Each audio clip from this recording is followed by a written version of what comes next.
You might be thinking that a hearty, rustic loaf of bread like this one, with its thin crust and tender interior, requires special equipment or skills.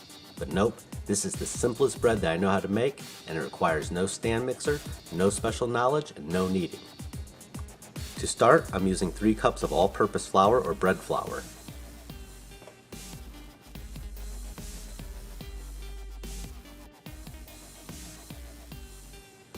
And to that, I'm adding 2 teaspoons of salt,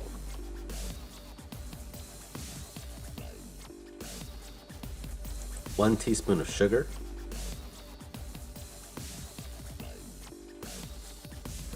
a teaspoon of active dry yeast. I'm going to mix it all together and kind of make a well in the center. And to that, I'm adding 1.5 cups of lukewarm water. Then I'm just going to stir it, and I want it to form a shaggy dough.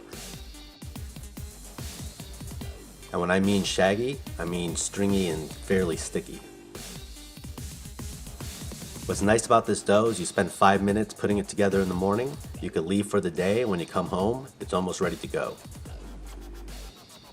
Then I cover the bowl loosely with some plastic wrap. I'm going to take a damp kitchen towel, I'm going to fold it in half, and I'm going to put it on top just to keep the dough from drying out. I'm going to set it aside in a warm place to rise for about 6 to 8 hours. No Knead bread gets its power from its long, slow rise at room temperature. That's what gives it its airy looking texture. We want all those air pockets to form up.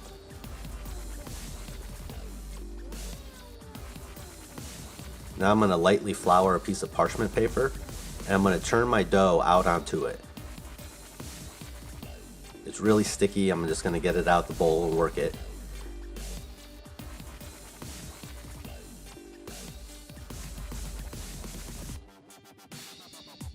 And then I'm going to start folding it over on itself at least once.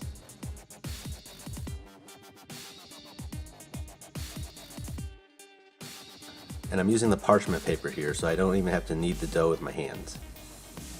After that, I'm just going to cover it again, and I'm going to let it rise for about 1 hour.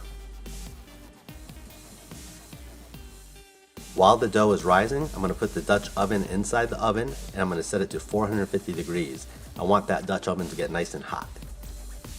After the hour has passed, I'm going to carefully remove the hot Dutch oven from the oven.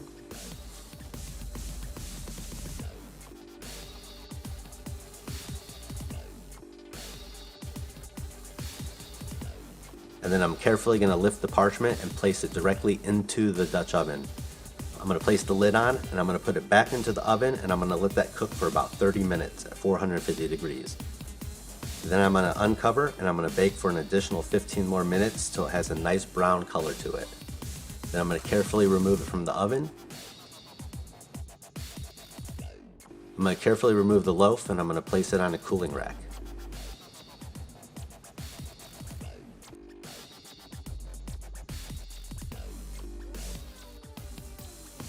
Listen for the hollow thunk to make sure it's done. Now the hardest part is you have to let the bread cool down slightly. Let's give it a slice and see how it looks. Wow, this bread has a beautiful crispy crust. It smells wonderful. And it tastes delicious. This loaf is so easy to make, you should give it a shot. Thanks for watching, till next time.